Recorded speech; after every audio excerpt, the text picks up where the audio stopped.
Hello. Today I'm with Jeremy Crowther and his superb Lee Francis from 1925. Hello, Jeremy. Hello, Danny. Hello. Right. What we'd like to know is anything.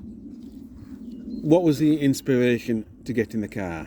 Right, okay. So the car was owned by my dad from 1960 until he died in 98, and my mum then sold it in 2000 to my old boss, actually. So my dad bought the car from the widow of the first owner, and it actually worked on it as an apprentice mechanic. And so he had a lot of association with the car, and obviously as kids, me and my sister used to go about in it all over. So anyway, unfortunately the car was sold. I then spotted it on Car Classics, and it was in Belgium at the time. Phoned the guy. It had unfortunately been sold, but then a couple of weeks later he phoned me back to say that the sale had fallen through and would have liked to buy it. Which we did, and then we took me and my wife and son took a busman's holiday over to Belgium to go and pick it up, and that was in 2014. Super duper. And how long did it take you to restore it to its present condition? Right, so the car actually has never had a body off restoration.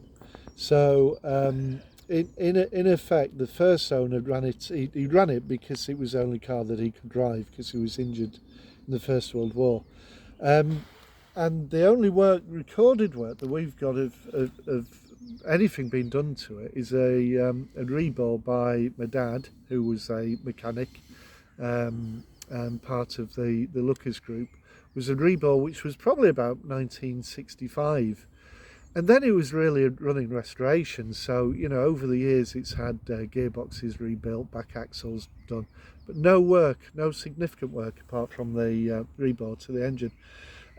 So in 2015, 2016, I took it on a thing called the Beamish Run, which is from Beamish, and it goes up to Lake Districts and around. And to be honest, the engine by that time, it had it. It was shot. Right. And so I then took it off the road and started to rebuild the engine. Actually, that was in 2018, so it wasn't 2016, 2018. And then lockdown happened in 2019.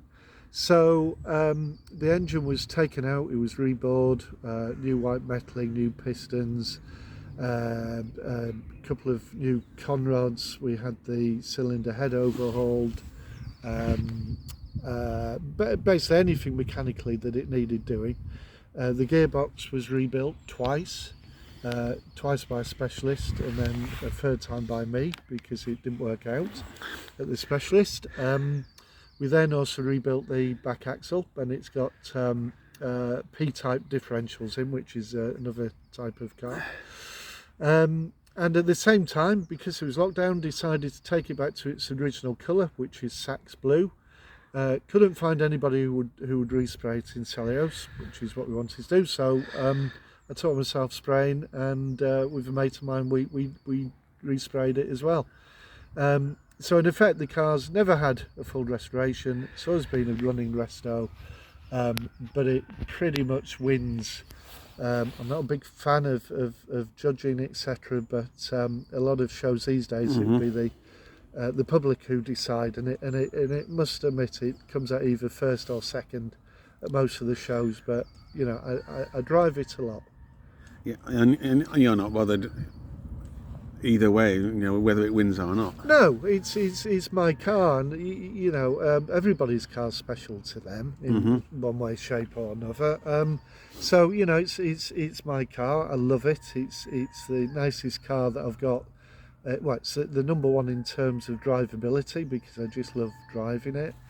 But it is, as a vintage car goes, it's totally original. Yeah.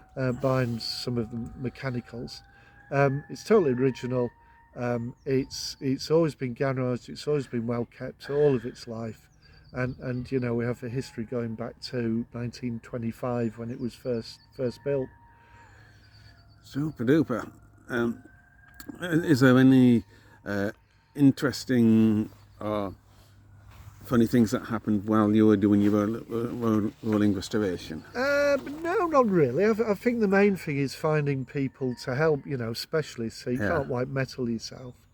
And I, slowly over the last few years, I've built up I won't say it's a network, but I've built up contacts who can make me bits and pieces if I need it.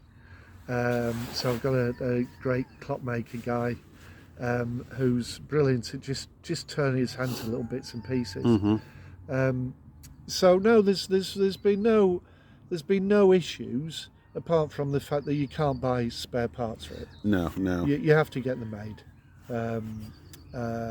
So you can't nip down to Halfords or Oh to God, no. MG Hive or whatever and go and pick up the bit. No. Which is the beauty of it as well, because Yes. it's a challenge to keep it on the road. Yep. And how many of these still exist apart from yours? So there were 333 built. So Lee Francis cars themselves from the early 20s to 1950, let's call it mid 50s, early 60s, built 10,000 cars, and that was it. There's 333 of this type was built, of which now I think there's 4 or 5 left, and this one is the oldest. Right. So it was launched in 1925, and I think this is probably 3rd or 4th chassis that they produce. Yeah. So yeah, 4 or 5 left. Could you give us a history of the vehicle? I can indeed. Much appreciated. Right, so the car was built on the 24th of October 1925 and is actually date stamped. It was sold to a Lieutenant Levitt who lived in Scarborough, and Lieutenant Levitt had a Gammy leg which we think was from World War One, and it was the only car that he could drive because getting into it has a flat floor, so you can actually climb across. There's no gearbox tunnel. Gearbox is to the right hand side, so you can get straight into it. He drove the car up until 1956. So, 1925 to 1956. By the mid 30s, most of these things were being scrapped. They'd had it. They'd rotted away, etc., etc. Particularly living by the sea. My dad knew of the car because he was an apprentice mechanic and used to actually service the car. So when Lieutenant Levitt died, my dad then tried to buy it from his widow. And the interesting thing is that when my dad finally managed to buy it took him 4 years, is that when Lieutenant Levitt died, that night he actually drove the car into the garage. He died of a heart attack. And when my dad picked the car up and towed it back to Bridlington, so Scarborough to Bridlington, the mileage is stuck, and it still is to this day at 45,007, and that's the mileage that the car was parked the night that he died. From 1960, when Dad got the car, he then kept it up until he died, which was in 1998. My mum sold it in 2000. I bought it back in 2014. So in essence, the car really, the first owner had it for how many years would that be? 30 odd years. We've had it in the family for 40, 50, almost 60 years. And in those intervening years, which is about 13 years, it's had another 2 owners. So in essence, it's really a sort of one owner, one family owned, and a couple of dealers type car. So we have paperwork going back to 1925. We have invoices going back to 1925. I've got a wodge of invoices that for my dad. Honestly, it's like that from the 60s onwards. We have invoices for some cam followers from the 30s.